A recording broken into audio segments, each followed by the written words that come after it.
2019 was a very interesting year for the YouTube detailing community. At this time, Walmart was getting a much bigger selection of detailing products, making good detailing accessible to the masses. Many YouTube channels are starting to really gain some notoriety and see some recognition. However, if there was one product that really revolutionized the YouTube detailing community, it would be Turtle Wax Ice Seal and Shine. Seal and Shine really changed the YouTube detailing community for a few different reasons. It had insane water beading, insane chemical durability, as well as for under $15, you can get a high quality sealant from a legacy brand at Walmart. YouTube channels flocked to this product, and this product review ended up becoming many channels' highest viewed videos. Myself on this channel in 2019, I reviewed this product, and it to this day is still one of my highest viewed videos. However, that being 6 years ago, is that still the case today? Not the view count, however, I'd like that. More so, is this product going to hold up the same in 2025, almost into 2026, as it did in 2019? What's going on, everyone? My name is Mr. Ladd, and thank you so much for tuning into the Mr. Ladd Detailing Tricks and Tips channel. If you have not already done so, I would love for you to click the subscription button, click the notification bell, wax the like button for the YouTube algorithm, sit back, relax, and enjoy the video. So without belaboring the point too much, I want to go ahead and take you in today and see if this product still holds up today as it did years past. This will be a two-part series where the first video, we're going to go ahead and talk about application and gloss. In the next video, we'll take this into a torture test and take it from there. But guys, do you still use Turtle Wax Ice Seal and Shine today in your detailing setup, in your garage setup, for your daily commuter? Do you still think this product is relevant today? Let me know in the comment section below, and I hope you enjoyed the video. So here we go, we're gonna go straight into the product review, and we're gonna try to make this video as quick as possible. Ice Seal and Shine was notorious years ago for being terrible with application depending on your environment. High humidity would definitely affect the application of the product. However, outside of that, there seem to be great reviews, and a lot of people seem to like it, including myself. So let's go ahead and go over the directions real quick. Wash and dry car, we already did that. Shake well, and as well as for best results, do not over apply high active formula.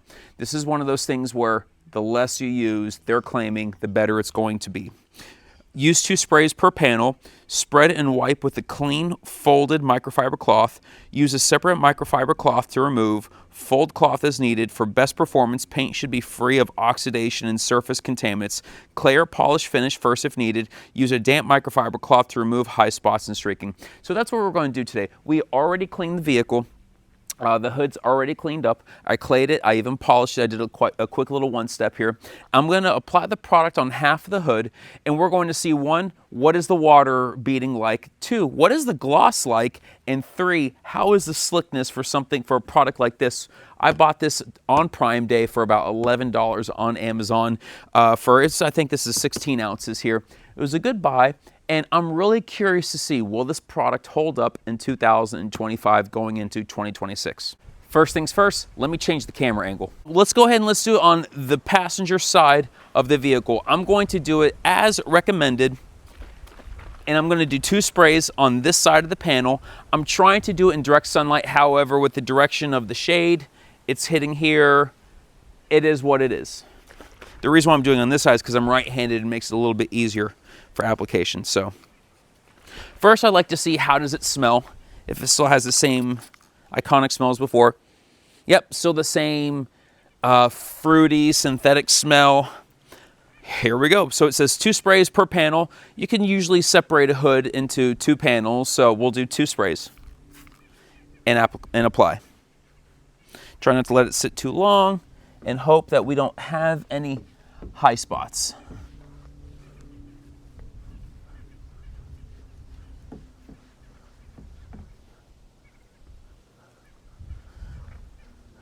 So we're definitely seeing some high spots still.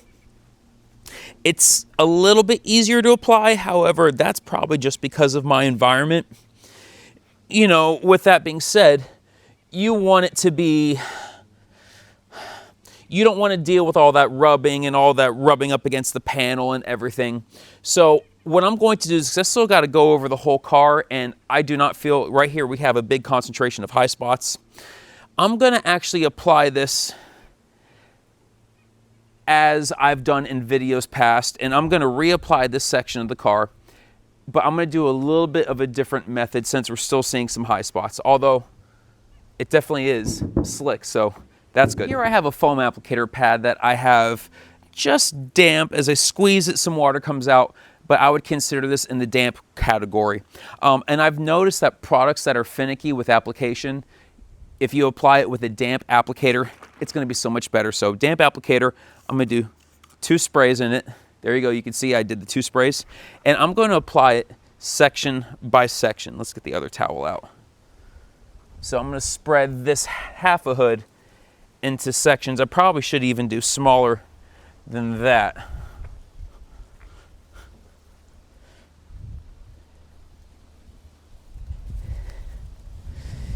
And would you believe that? I'm still getting high spots.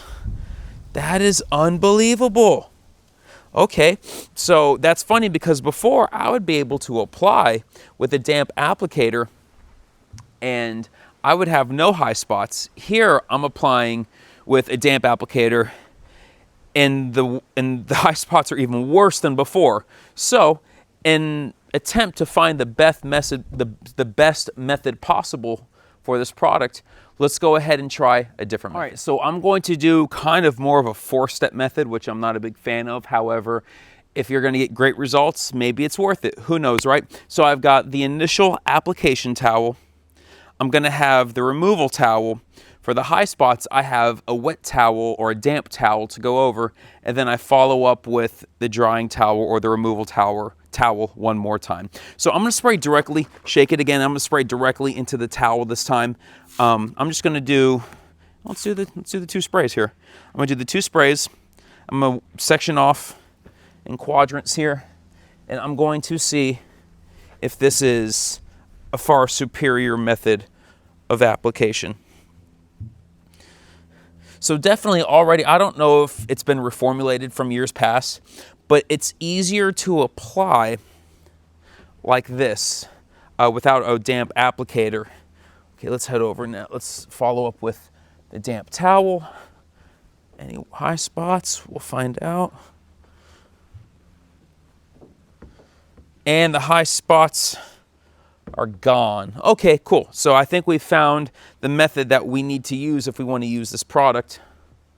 Yeah, that's definitely slick. Definitely slick. Let's do the rest of the panel. And I'm just going to do one more spray because I think the towel is pretty primed up by now.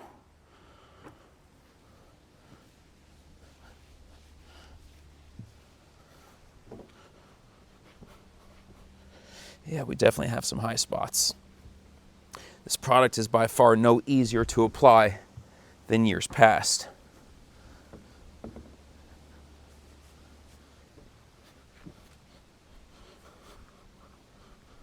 Yeah.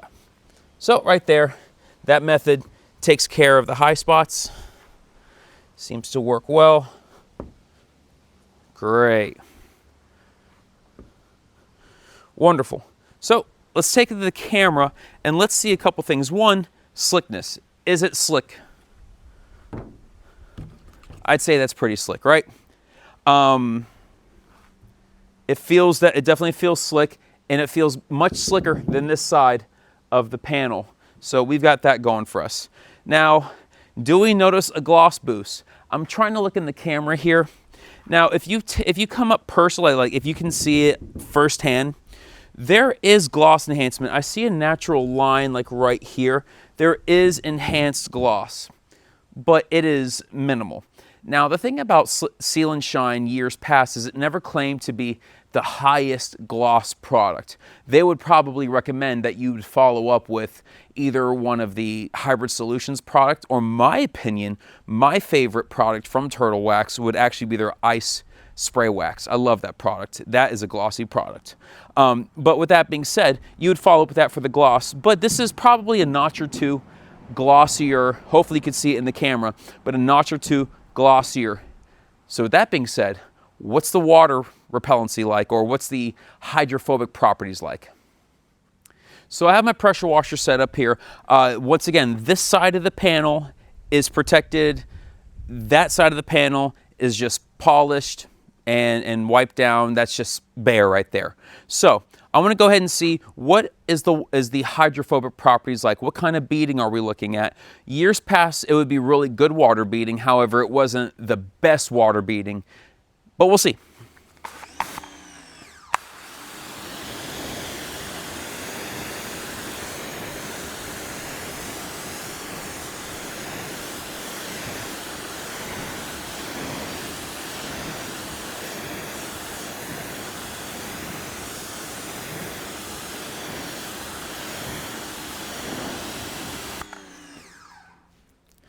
So as far as water beading goes, it's not beading water like crazy. However, I've been noticing that we've been having a problem up here just due to hard water. The conditions are much different than Florida. But I'm gonna get my Master Sidekick blaster out and I'm gonna see how does it work with actually shooting off the water. All right, got the side blaster set up. Let's go ahead and let's just reintroduce this panel to some water. Yeah, when I mimic or manipulate the water, I'm able to get better water beading, but I think I just got hard water problems this here. I just need to get a better setup here. I think I got to be much more fair to these products, although it would be great to see a product that can hold up against, you know, hard water, but nonetheless, here we go. Yeah. A fresh application of Sealant Shine is pushing, you know, this thing is able to push the water off. That's good. Yeah, man. So, you know, that's all good stuff right there.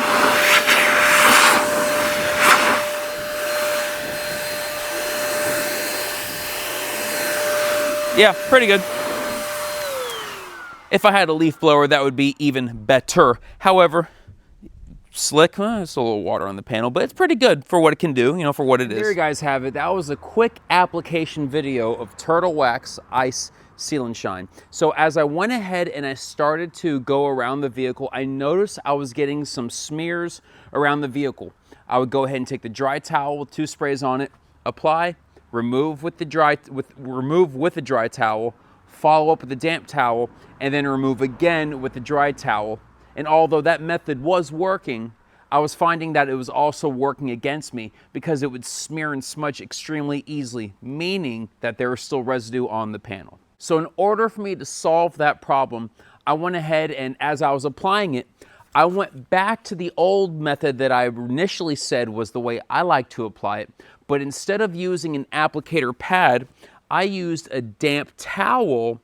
I did 1 spray on the damp towel, apply in a section, and then I would just follow up with the dry towel. And that method seemed to work amazingly. The slickness is great, the gloss is decent, but most importantly, it was a much easier method to apply the product with, and I'm excited to see how it holds up in the long term. And there you guys have it, Mr. Ladd signing out. I did my best to make sure that this video was not longer than 30 minutes like videos past. So if you like this style of content and you like the format of this video, go ahead and click that subscription button, click the notification bell, wax the like button for the YouTube algorithm, and I'll see you next time for the torture test.